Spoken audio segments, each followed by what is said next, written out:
Kepala Badan Kebijakan Fiskal Kementerian Keuangan Febrio Kacaribu menjelaskan bahwa akibat pendapatan negara yang tumbuh cukup tinggi, APBN kita hingga akhir Juli mengalami surplus mencapai 106,1 triliun rupiah. Adapun defisit hingga akhir tahun akan diarahkan ke 3,92% atau bahkan lebih baik dengan terus berjalannya subsidi.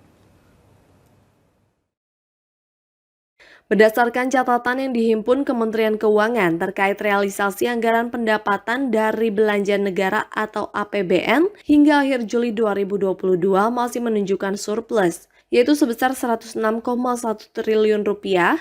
Rasio surplus kas negara pun mencapai 0,57% terhadap produk domestik bruto atau PDB.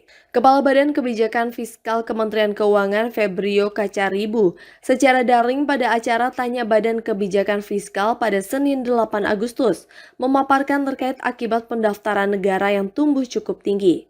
APBN kita hingga akhir Juli masih surplus bukan defisit.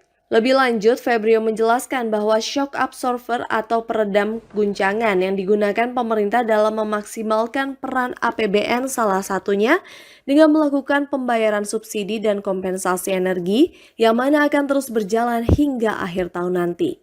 Sehingga outlook dari defisit pun akan lebih ke arah 3,92% dari PDB atau bahkan dapat lebih baik.